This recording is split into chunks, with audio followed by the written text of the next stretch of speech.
NJ का ये आपको निबंध है। एनजे का ये निबंध है।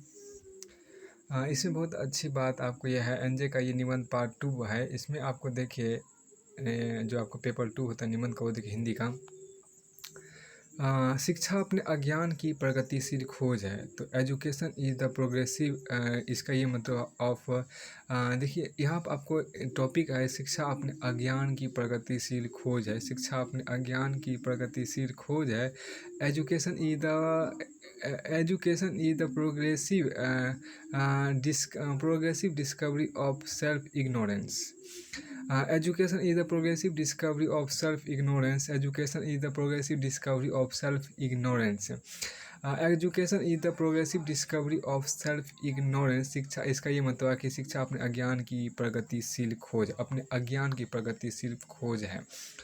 अनादिकाल से लेकर आज तक सभ्यताओं नित्य नए रूप बदले हैं, संस्कृतियों नित्य नई कलवटेरी है, समय का चक्र निरंतर चलता रहा है, पर यदि नहीं बदला है तो मानव जीवन का विकास क्रम और उसकी अनवरत यात्रा।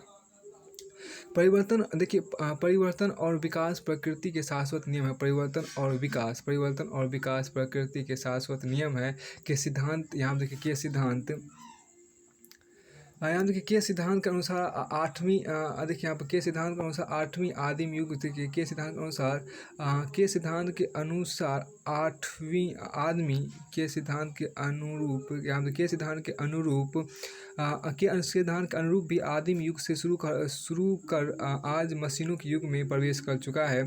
देखिए मानव को अधिक परिपक्व, यहाँ देखिए मानव को अधिक परिपक्व, ये देखिए लिखने का तरीका थोड़ा समझिए। पहले पैराग्राफ यहाँ शुरू किया आधा से, फिर दूसरे पैराग्राफ को आधा शुरू किया। तो मानव को अधिक परिपक्व है, देखिए मानव को अधिक परिपक्व, समझदार और प्रबुद्ध बनाने में मानव को अधिक परिपक्व, समझदार और प्रबुद्ध बनाने में शिक्षा की भूमिका हर युग में बेहद प्रभावी रही है। चाहे वो अनौपचारिक रूप से घर बाहर माता पिता दादी नानी पड़ोसियों द्वारा सिखाए गए सबक हो, या वैदिक वाचिक परंपरा से मकतब, देखिए यहाँ पर क्या कि मकतब मदरसे तक की औपचारिक शिक्षा पद्धतियाँ, निसंदेह शिक्षा का मानव व्यक्तित्व के सर्वांगीण विकास में महत्वपूर्ण योगदान रहा है। शिक्षा तो है वह चित्रकार जो विद्या की तुड़ी लेकर भावों के नूतन रंगों से मानव का रूप सजाती है। शिक्षा तो है वह चित्रकार जो विद्या की तुली लेकर भाव के नूतन रंगों से मानव का रूप सजाती है। शिक्षा तो है वह चित्रकार जो विद्या की तुली लेकर भावों के नूतन रंगों से मानव का रूप सजाती है। शिक्षा तो है वह चित्रकार जो विद्या की तुली लेकर भावों के नूतन रंगों से मानव का रूप सजाती है। इस तरह मानव विकास के अपने इस शतक क्रम में निरंतर शिक्षा के महत्व को समझता गया और ज्ञान विज्ञान के नए क्षेत्रों का शोध एवं अनुसंधानों के माध्यम से विकास करता गया। वैश्विक एवं बौद्ध जैन काल में, देखिए वैदिक यहाँ पर है, वैदिक एवं बौद्ध जैन काल वैदिक एवं बौद्ध जैन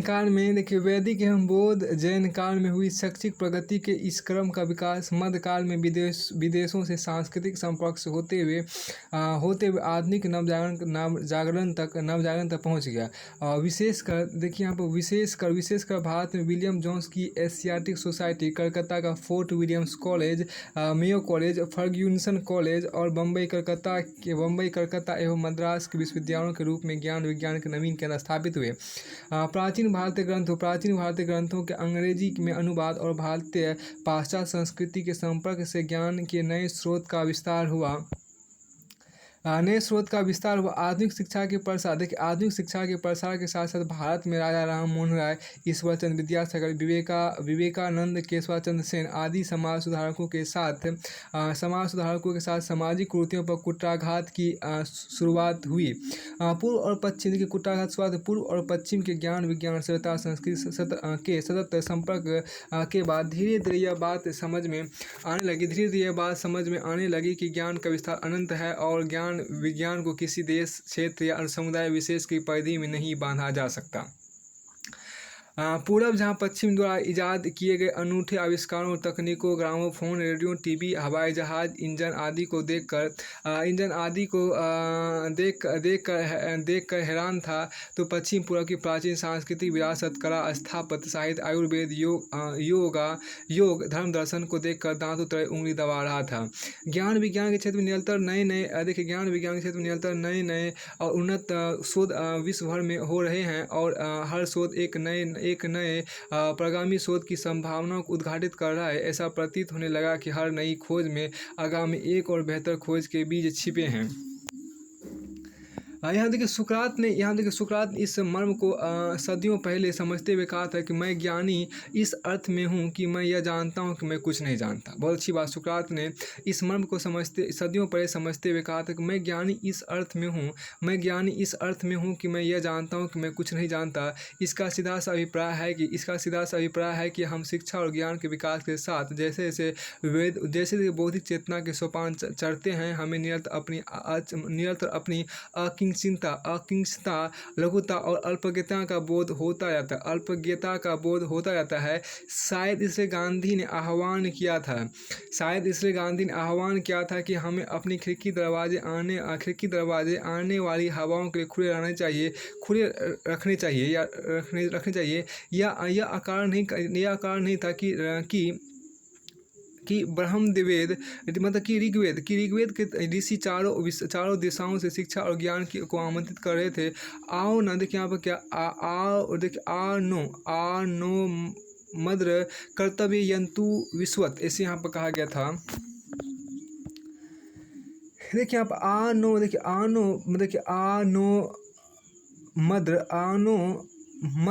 मद्रा कर्तव्यो यंतु विश्वत। दरअसल शिक्षा अपने अज्ञान की एक प्रगतिशील खोज ही है। ज्यों हम अज्ञान की उस अथाह सागर में डुबकी लगाते हैं, इससे निकले अनुभव के मोती हम इस बात का एहसास करते हैं कि अभी बहुत कम जाता है और अभी बहुत कुछ जानना बाकी है। जीवन के हर क्षेत्र में हम हर रोज़ इसी तथ्य से दो चार होते हैं। धार्मिक, दार्शनिक, आध्यात्मिक क्षेत्र में देखें तो भारतीय सर दर्शन एवं जैन बौद्ध दर्शन से नव वेदांत तक नित नवीन चिंतन सामने आता रहा, और ईश्वर जीव जगत के रहस्यों पर से पूरी तरह पर्दा अभी उठना बाकी है। पाश्चात्य दर्शन में भी सुकरात, प्लेटो, अरस्तु से कांट, हेगेल, मार्क्स तक दर्शन की अनसुलझी पहरियाँ अभी भी मानव के अबूझ ही है। देखिए, यदि इस क्षेत्र में कोई स्पष्ट निष्कर्ष स्थापित हुए होते तो विश्व भर में इतनी परस्पर विभिन्न धार्मिक दार्शनिक मान्यताएं अस्तित्व न होती। लिहाजा मानव पर्याप्त अध्ययन के बाद यह अनुभव करता है कि अभी हम ज्ञान की कुछ बूंदें ही चख पाए हैं। और पूरा सागर अभी बाकी है। कबीर ने अपने इस अनुभव को कुछ इसी तरह व्यक्त किया है। पोथी पढ़ जग मुआ, पोथी पढ़ जग मुआ, पंडित भया न कोई। पोथी पढ़ कर, देखिए, पोथी पढ़ जग मुआ, पोथी पढ़ जग मुआ, पंडित भया न कोई। सामाजिक और राजनीतिक क्षेत्र में तो हमेशा सुधार और समझ की गुंजाइश बनी रहती है। सामाजिक और राजनीतिक क्षेत्र में तो हमेशा सुधार और समझ की गुंजाइश बनी रहती है। विशेषकर भारतीय समाज और भारतीय राजनीति अपनी संरचना बहुत जटिल है। कहीं एकल एवं संयुक्त परिवार का द्वंद्व है, तो कहीं जातीय उपजातीय जनजातियों का विराट संसार। भारतीय समाज का जितना अध्ययन करते जाते हैं, हम पाते हैं कि उसके और नए पहलू सामने आ रहे हैं। पिछली सदी के युग पुरुष राष्ट्रपिता गांधी ने भी अपनी आत्मकथा सत्य के साथ मेरा प्रयोग में अनेक स्थानों पर अपनी अल्पज्ञता, भूलों और त्रुटियों की ओर संकेत किया है। अक्सर ये देखा गया कि जिन भी महापुरुषों ने प्रज्ञा के उच्च स्तर को छुआ, उन्होंने अपने अज्ञान को उतनी ही ईमानदारी से स्वीकार किया। सच ही कहा गया कि बड़े बड़ाई ना करे, बड़े ना बोले बोर, रहीमन हीरा कब कहे, लाखों टके मेरो मोर। बहुत अच्छी बात कहा गया है। तो बड़े बड़ाई ना करे, बड़े ना बोले बोल। बड़े बड़ाई ना करे, बड़े ना बोले बोल। रही मन हीरा कब कहे लाखों टको मेरी मोल। बहुत अच्छी बात है, यहाँ पे कहा गया कि बड़े बड़ाई ना करे, बड़े ना बोले बोल। बड़े बड़ाई ना करे, बड़े ना बोले बोल। बड़े बड़ाई ना करे, बड़े ना बोले बोल। रही मन हीरा कब कहे लाख टको मेरा मोल। लाख टको मेरा मोल, लाख टको मेरे मोल। व्यक्तिक और मनोवैज्ञानिक स्तर पर हम प्रतिदिन के व्यवहार में नित नए पाठ सीखते हैं। मनोविज्ञान की अध्येता जहाँ नवीन अनुसंधान के माध्यम से मस्तिष्क की नई परतें खोलने में जुटे हैं, वहीं अमेरिकी राष्ट्रपति बराक ओबामा ने भी मस्तिष्क पर अनुसंधान के करोड़ डॉलर का नया कार्यक्रम शुरू किया है। देखिए, चिकित्सा विज्ञान के क्षेत्र में तो इतनी तेज़ गति से अनुसंधान हो रहे हैं कि रोज़ नए रोग, उनके टीके और उपचार के सामने आ रहे हैं। जंतु विज्ञान एवं पादप विज्ञान के अध्येता आज तक यह दावा नहीं कर सके हैं कि उन्होंने दुनिया की सारी प्रजातियों की खोज कर ली है। साहित्यिक और सांस्कृतिक क्षेत्र में देखें तो हम पाते हैं कि अभी संस्कृति और साहित्य इतने रंग अछूते हैं कि उन पर अध्ययन और शोध का एक पूरा क्षेत्र अभी बाकी है। पुरातात्विक खोजों से ही 1921 में पता चला था कि भारत में वैदिक सभ्यता से पहले भी सिंधु किनारे हड़प्पा सभ्यता फल फूल रही थी। आज भी हम बहुत से क्षेत्रों और जनजातियों की संस्कृति तक पहुंच नहीं सके हैं। विश्व भर के साहित्य को पढ़ने पर हम पाते हैं कि दुनिया कितनी वैविध्यपूर्ण और बहुरंगी है, और हम अभी इसके बारे में कितना कम जानते हैं। इसके अतिरिक्त औपचारिक अध्ययन के दायरे से बाहर जो मुक्त भ्रमण के माध्यम से शिक्षा अर्जन है, इसके अतिरिक्त औपचारिक अध्ययन के दायरे से बाहर जो मुक्त भ्रमण के माध्यम से शिक्षा अर्जन है, वह भी जीवन को समझने का एक महत्वपूर्ण माध्यम है। निदा फाजली लिखते हैं, धूप में निकलो घटाओं में नहा कर देखो। धूप में निकलो घटाओं में नहा कर देखो। जिंदगी क्या है किताबों को हटा कर देखो। बहुत अच्छी बात यहाँ पे कहा गया, बहुत ही खूबसूरत बात यहाँ पे कहा गया। धूप में निकलो घटाओं में नहा कर देखो। धूप में निकलो घटाओं में नहा कर देखो। जिंदगी क्या है किताबों को हटा करके देखो। धूप से निकलो घटाओं में नहा करके देखो। धूप में निकलो घटाओं में नहा कर देखो। जिंदगी क्या है किताबों को हटा करके देखो। इस तरह हम जीवन के प्रत्येक क्षेत्र और स्तर पर अनुभव करते हैं कि शिक्षा दरअसल हमें यह बोध कराते हैं कि हम कितने अज्ञानी हैं। देखिए, इस तरह शिक्षा दरअसल हमें यह बोध कराती है कि हम कितने अज्ञानी हैं। हम समाज में अपने आसपास अक्सर कुछ ऐसे लोगों को देखते हैं जो थोड़ा बहुत कचरा ज्ञान जुटाकर सेखी बखालते हैं और पांडित प्रदर्शन करते घूमते हैं। थोथा चना बाजे घना, बहुत अच्छी बात कहा, थोथा चना बाजे घना। पर जो सचमुच सुशिक्षित प्रबुद्ध और ज्ञानी लोग होते हैं, वे स्वयं को अज्ञानी, अकिंचन, अल्पज्ञ मानते हैं। ऐसा इसलिए नहीं होता कि वे अपनी विनम्रता का प्रदर्शन करना चाहते हैं, बल्कि वह सच में इस तथ्य का अनुभव कर पाते हैं कि शिक्षा अपने अज्ञान की प्रगतिशील खोज है। भरा हुआ घड़ा आवाज़ नहीं करता, आवाज़ नहीं करता। इसी तरह सुशिक्षित व्यक्ति यह जानता है कि ज्ञान का विस्तार असीम है, और अज्ञान एवं शिक्षा के विकास के अनुपात में अपनी अज्ञानता का बोध स्पष्ट होता जाता है। भरा हुआ घड़ा आवाज़ नहीं करता। इसी तरह सुशिक्षित व्यक्ति यह जानता है कि ज्ञान का विस्तार असीम है, और ज्ञान एवं शिक्षा के विकास के अनुपात में अपनी अज्ञानता का बोध भी स्पष्ट होता जाता है। अब यहाँ देखिए, निबंध लेखन हेतु उपयोगी जो सूत्र दिया है उसको समझने का प्रयास कीजिए। देखिए, सिविल सेवा परीक्षा में 250 अंकों का निबंध प्रश्न पत्र मुख्य परीक्षा में बड़ी भूमिका निभाता है। इसके संबंध में मेरा मानना है कि सामान्यतः हम समाचार पत्र या विभिन्न प्रकार के समय की और सामान्य पत्रिकाएं देखते हैं। इसके अलावा पाठक्रमानुसार विभिन्न पाठ सामग्रियों की मदद से सामान्य अध्ययन की पढ़ाई करते हैं। इन सभी का प्रयोग निबंध लेखन में किया जा सकता है। सिविल सेवा परीक्षा के लिए मैंने 2 बार निबंध का पेपर दिया। पहली बार वर्ष 2015 के मैंने कुल 250 में से 19 अंक, दूसरी बार 2016 में की परीक्षा था जिसमें 157 अंक हासिल किया। इन 2 सालों के अनुभव के मुताबिक मैं निबंध के लेखन की खास बातों को साझा कर रहा हूँ। सिविल सेवा परीक्षा में मेरा चयन 33वें स्थान पर हुआ, और उसके बाद मुझे कई बड़े मंचों पर अभ्यर्थी से रूबरू होने का अवसर मिला। देखिए, यहाँ पर क्या इस दौरान लगभग सभी जगह अभ्यर्थियों निबंध पेपर की नियोजित तैयारी के संबंध में कई सवाल किए, क्योंकि असल में आज भी निबंध पेपर की अच्छी तैयारी किस प्रकार की जाए, इससे संबंधित कोई भी किताब बाजार में उपलब्ध नहीं है। इसलिए अभ्यर्थियों के लिए एक चुनौती के समान है कि आखिरकार सिविल सेवा परीक्षा के लिहाज से निबंध पेपर की तैयारी किस प्रकार की जाए। मैं आपको बताऊँगा कि निबंध की तैयारी के लिए किस प्रकार की रणनीति अपनाई जा सकती है। देखिए, यहाँ पर क्या कि इससे अभ्यर्थियों के लिए यह एक चुनौती के रूप इसलिए अभ्यर्थी के लिए एक चुनौती के समान है कि आखिरकार सिविल सेवा परीक्षा के लिहाज से निबंध पेपर की तैयारी किस प्रकार की जाए। मैं आपको बताऊंगा कि निबंध की तैयारी के लिए किस प्रकार की रणनीति अपनाई जा सकती है। यहाँ देखिए, निबंध के लिए मैंने कोई खास तैयारी नहीं थी, निबंध के लिए मैंने कोई खास तैयारी नहीं की थी। तो निबंध के लिए मैंने कोई खास तैयारी नहीं की बल्कि समान अध्ययन के सही चारों पेपर की तैयारी को निबंध पेपर की तैयारी का मुख्य स्रोत माना और इन्हीं के निचोड़ों को निबंध में प्रस्तुत किया। इसके अलावा मैंने 6-7 टेस्ट पेपरों का हल किया और जेएनयू के कुछ सीनियर से उनकी जांच करवाई। यदि आपके आसपास में ऐसा माहौल है तो उसका जरूर लाभ ले सकते हैं। इससे आपकी मौलिकता निखरती और आप धीरे धीरे एक आदर्श निबंध लेखन की ओर तेजी से बढ़ते रहते हैं। मैं निबंध में इधर उधर की बात किए बगैर टू द पॉइंट बात लिखने का अभ्यास किया। अक्सर अधिकतम अभ्यर्थियों के साथ यह होता है कि वे सामाजिक, आर्थिक, भौगोलिक, राजनीतिक और ऐतिहासिक जैसे खास विषयों को तो कवर कर लेते हैं, लेकिन वे संस्कृति, पर्यावरण विज्ञान और तकनीकी के अलावा नीति शास्त्र संबंधित विषयों को नजरअंदाज कर देते हैं, जो इस परीक्षा के लिहाज से कतई उचित नहीं है। निबंध लेखन के समय ध्यान रखी जाने वाली कुछ जरूरी बातें प्रस्तुत हैं। निबंध लेखन संबंधित जरूरी बातें यहाँ देखिए क्या कॉन्सेंट देखिए कोटेशन या कविता से निबंध की शुरुआत, कोटेशन या कविता से निबंध की शुरुआत करें। देखिए यहाँ जो कहा गया कि निबंध की शुरुआत यथासंभव टॉपिक से संबंधित किसी कोटेशन या किसी महापुरुष के वक्तव्य से करें। यदि हाल ही में कोई बड़ी उपलब्धि, घटना या कोई ऐसा सकारात्मक काम संबंधित टॉपिक को कवर करता हो तो उसके उदाहरण को कविता या कोटेशन प्रारूप में लिखने के साथ निबंध की शुरुआत कर सकते हैं। उदाहरण के मैंने सिविल सेवा परीक्षा 2016 में निबंध पेपर के खंड ए से स्त्री पुरुष के समान सरोकारों को शामिल किए बिना विकास संकटग्रस्त है विषय पर निबंध लिखा। विकास संकटग्रस्त है विषय पर निबंध लिखा। मैंने इस निबंध की शुरुआत इस कोटेशन से की, बोए जाते हैं बेटे पर उग जाती है बेटियां। बहुत अच्छी बात कहा गया, बहुत अच्छी बात है। ओलंपिक में भेजे जाते हैं बेटे पर पदक लाती है बेटियां। बोए जाते हैं बेटे पर उग जाती है बेटियां। बोए जाते हैं बेटे पर उग जाती है बेटियां। ओलंपिक में भेजे जाते हैं बेटे पर पदक लाती है बेटियां।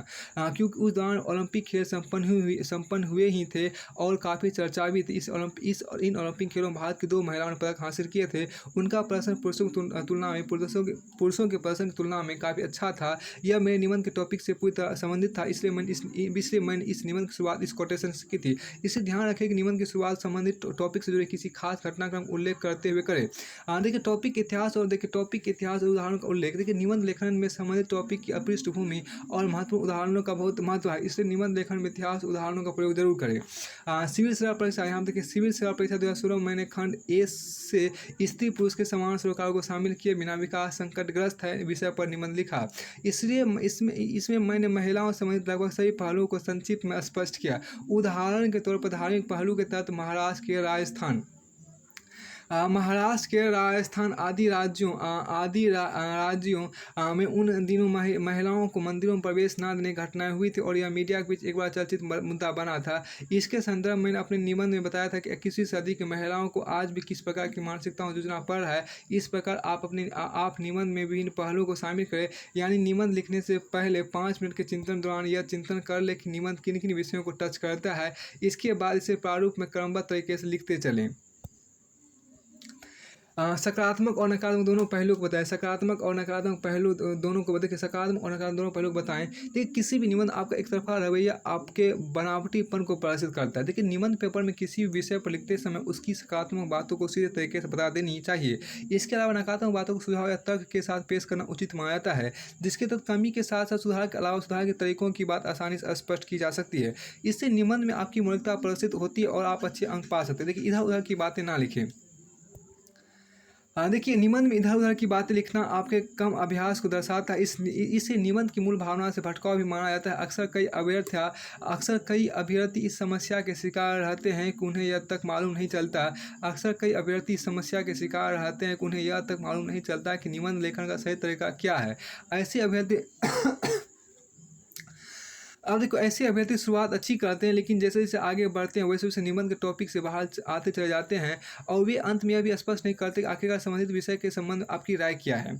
इस प्रकार के निबंध को जांचते समय परीक्षा किया नहीं समझ पाते कि संबंधित संबंधित विषय को लेकर आपका पक्ष क्या है और इस प्रकार के निबंध को बेकार एवं अर्थहीन न मानकर बहुत कम अंक देते हैं। ऐसा नहीं कि अभ्यर्थी इस सच्चाई से अवगत नहीं है, वे बहुत अच्छे से इन बातों को जानते हैं, लेकिन इस परीक्षा के स्तर मुताबिक एक आदर्श प्रारूप में वे अपनी बातों को लिख नहीं पाते हैं। इसलिए इस प्रकार की समस्या से बचने के निबंध लेखन का बारंबार अभ्यास करें और किसी अनुभवी मित्र या टेस्ट सीरीज से इसकी जाँच करवाते रहें। देखिए, प्रस्तुतिकरण को प्रभावी बनाएं। देखिए, निबंध के प्रभावी प्रस्तुतिकरण में छोटे छोटे पैराग्राफ बनाना, वाक्यों को अधिक लंबा नहीं करना, खास और महत्वपूर्ण बातों को रेखांकित करना, किसी कोटेशन या कविता को उत्तर पुस्तिका के बीच में लिखना, आंकड़ों या तथ्यों के लिए बॉक्स सारणी और चार्ट का प्रयोग करना आदि शामिल है। इस प्रकार के तरीकों से आप अपने निबंध के प्रस्तुतिकरण को प्रभावी बना सकते हैं। मुख्य टॉपिक को जरूर कवर करें। शिक्षा, स्वास्थ्य, देखिए शिक्षा, स्वास्थ्य, गरीबी, पर्यावरण, आतंकवाद, उग्रवाद और लोकतंत्र, मीडिया, जल संरक्षण, महिला सशक्तिकरण, वित्तीय समावेशन, धर्म, नैतिकता, संघराज संबंध, विज्ञान एवं तकनीक, धर्मनिरपेक्षता, ई गवर्नेंस आदि मुख्य विषयों पर आपका मॉडल निबंध पहले से ही तैयार होना चाहिए। पहले से ही तैयार होना चाहिए। तैयारी आपको परीक्षा में पूछे गए निबंध की पृष्ठभूमि तैयार करने में बहुत सहायक सिद्ध होती है। यह तैयारी आपको परीक्षा में पूछे गए निबंध की पृष्ठभूमि तैयार करने में बहुत सहायक सिद्ध होती है। निबंध की मूल भावना को समझें। निबंध की मूल भावनाओं को यहाँ पर समझें। देखिए, निबंध लिखने से पूर्व आप अपने दिमाग में सुनिश्चित कर ले कि आप क्या लिखने जा रहे हैं। जब तक समझ न आए तब तक निबंध के प्रश्न शीर्षक को बार बार पढ़ें। साथ ही निबंध लिखते वक्त साथ ही निबंध लिखते वक्त साथ ही निबंध लिखते वक्त बीच में भी निबंध की मांग को अपने मस्तिष्क में रखें ताकि विषय से भटकाव ना हो। निबंध के सभी आयामों के बारे में सोचें। कुछ निबंध बहुत ही विस्तृत दायरों को कवर करते हैं तो कुछ बहुत ही विशिष्ट। इससे निबंध की मूल भावना को समझकर ही आगे बढ़े। लेकिन निबंध का कच्चा ड्राफ्ट यहाँ बात करेगा। मुझे लगता है कि यह कच्चा ड्राफ्ट आपके निबंध की दशा एवं दिशा तय करता है। बेहतर यह कि अभ्यर्थी अपने लेखन कौशल एवं गति के हिसाब से 10-15 मिनट में कच्चा ड्राफ्ट तैयार कर ले। कच्चा ड्राफ्ट तैयार करते समय खुद से सवाल करें। यथासंभव सभी आयामों को समावेशित करने का प्रयास ही निबंध को बेहतर बनाएगा। परीक्षार्थी की यही कोशिश होनी चाहिए कि अपने कथनों को उदाहरण एवं तथ्यों से पुष्ट करें। कोई हाल का उदाहरण पेश करना आपकी जागरूकता एवं समसामयिक घटनाओं पर पैनी नज़र को दिखाएगा।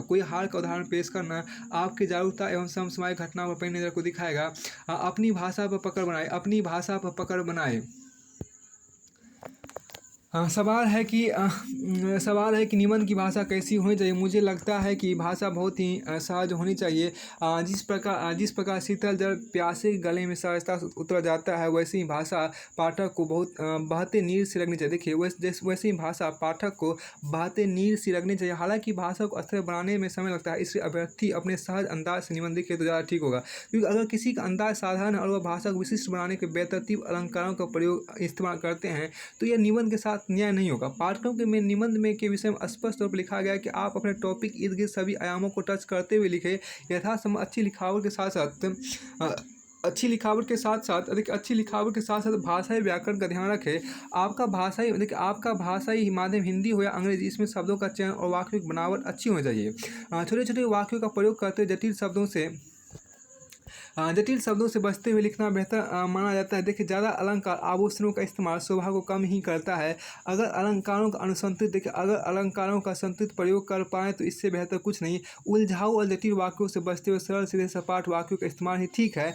निबंध के टॉपिक के अनुसार आप शब्दावली में परिवर्तन कर सकते हैं। निबंध पेपर की तैयारी के डायरी बनाए। देखिए, निबंध पेपर की तैयारी की एक डायरी बना। अभी यहाँ पर जो कहा गया उसको देखिए। निबंध की तैयारी की आपकी स्वलिखित डायरी महत्वपूर्ण भूमिका अदा करती है। आप जब सवाल अध्ययन पढ़ते हैं तो साथ में यह डायरी भी तैयार करते जाइए कि आपको जब कोई विशिष्ट बात लगे तो उसे तुरंत डायरी में नोट कर ले। कुछ बातें तो आपके लिए हमेशा फायदेमंद होगा। उसमें प्रस्तावना, महापुरुषों का मूल कर्तव्य, सर्वोच्च न्यायालय के ऐतिहासिक निर्णय, नीति निर्देशक तत्व, प्रेरक प्रसंग आदि शामिल है। इस डायरी में निबंध के स्थापित विषयों को उदाहरण, प्रसंग, कोटेशन, तथ्य, आंकड़े और संबंधित चर्चित मुद्दों को तिथिवार नोट करते रहे।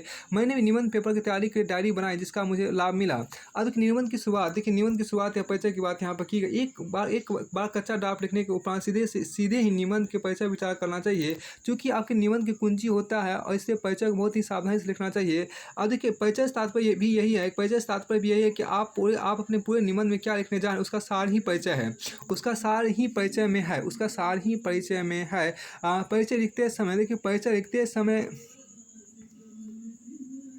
परिचय लिखते वक्त ध्यान रखें कि यहाँ पे जो खास बात आपको कहा गया, परिचय लिखते वक्त ध्यान रखें कि निबंध का उद्देश्य आपके दिमाग में स्पष्ट निबंध को विषय वस्तु के सभी आयामों को छूते हुए आप यहाँ संक्षिप्त में प्रस्तुत करने जा रहे हैं। परिचय में आप खुद से सवाल कर सकते हैं जो निबंध की विषय वस्तु से जुड़े हो। ठीक है, निष्कर्ष की बात हम यहाँ पर करते हैं। तो निष्कर्ष की बात हम यहाँ पर इसलिए करते हैं कि निष्कर्ष में सामान्यतः सभी आयामों का सार संक्षिप्त रूप में प्रस्तुत किया जाता है। टॉपिक का संक्षिप्तीकरण एवं खुद की राय बताते हुए आगे की राय को प्रस्तुत करना सही रहता है। ऐसा कतई ना हो कि आपका निबंध का परिचय तथा निष्कर्ष एक समान हो। साथ ही यह जरूर ध्यान रखें कि आपका निष्कर्ष सकारात्मक एवं आशावादी हो। जो आयाम भले चाहे निबंध के शीर्षक से विपरीत विचार रखते हो उन्हें भी कवर करे तथा एक दो वाक्यों में भी लिखे ताकि सिक्के के दूसरे पहलू को भी समझा जा सके।